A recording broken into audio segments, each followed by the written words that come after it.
who did not have their first symphony performed until 81 years after their death? Well, today I want to tell you about a Mexican composer by the name of Ricardo Castro Herrera. Ricardo was born in 1864 in Durango, Mexico, into a very loving and supportive family. Both of his parents encouraged education and the arts. From a young age, he showed a lot of talent in music, and not just someone picking out songs, so that is pretty impressive already, but he seemed to understand structure and emotion and really understood the depth and the gravity of music. So by the time he was only 15, they sent him off to the conservatory. Now, the National Conservatory of Music in Mexico City was known to be very prestigious, and it was very rigorous. It was known to have this 10-year-long, super rigorous education, and when you were done with that, you were going to be at one of the top, not just of Mexico, but one of the top. And he went in and he did it in half the time. He finished in 5 years. This is not him just working hard.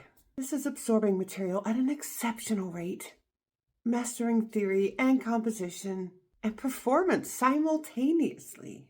When he was 19, he already composed his first symphony, and that is quite a feat. We talk about it a lot here as though this is just the norm, but it really is not, because to compose a symphony, you have to have an understanding of all the different instruments, their different tones, what they are and are not capable of, and he grasped all that and wrote it, but it wasn't performed.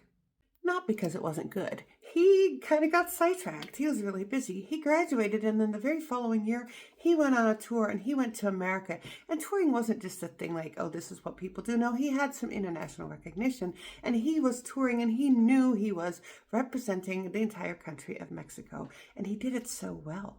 His compositions were deeply influenced by Western European romantic tradition. He loved Franz Liszt. Of course he did. And you can hear this in Castro's music with these like sweeping melodies that are all over. But he also really wanted to have this own identity of Mexican music, not to compete, but to stand alongside of the European. So he kind of melded them together.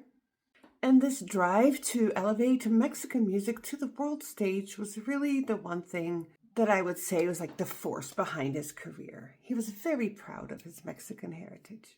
In 1896, he writes an opera called Atsimba, and it is a very important piece because this piece really showcases the Mexican heritage through opera, and it reportedly was very good. Sadly, we have the first act, but somehow the second act got lost to time and no one has ever found it.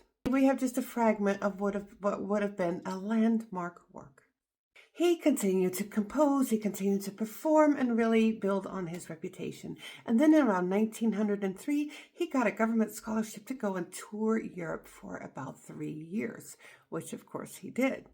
This was such an honor and such an opportunity. Not only did he go all around and perform, he also went and was taught himself, but he went and did lectures and master classes all over in Paris and Brussels and Rome, Milan, even Leipzig. There were not any minor stops. They were capitals of European music, and he was in all of them, taking in and sharing. So we can see that he was not just a student of this Western classical music that he loved and appreciated so much. He was being recognized as a master of music by the Europeans.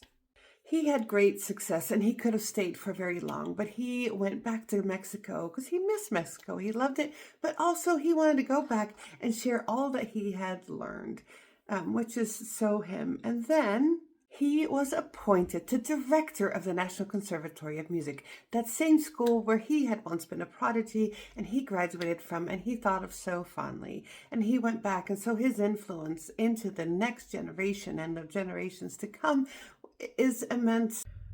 But even though that, of course, took a lot of time, he never stopped composing, and he was very much compared to Liszt, and not just because Liszt's music and his music were both so expressive and moving, but also because of how he was on stage, his style. He was very theatrical and grand on stage. So here he is, just came back from Europe. He's the director of the conservatory. He is at the height of his career, and he's still relatively young. He's like 42, 43 at this point, and he gets pneumonia. and he dies. Yes, at the age of just 43 in 1907. And the country, of course, was devastated. Definitely the music world was devastated. It was so sudden and so unexpected. His rise to fame was very fast. His everything he did was expedited, it feels like. And maybe somehow the universe knew it was going to be shortened and we had to get it all into just 43 years. Being an educator, of course, his influence really had no end, but also in 1988, the National Symphony of Mexico was really digging through archives and old music because they were really wanting to showcase a Mexican identity, and that's when they rediscovered his first symphony that had never been performed, and so in 1988, it was finally performed, and it was lovely. I really like his piano concerto, but all of his stuff is great. So go and listen to something by Ricardo Castro.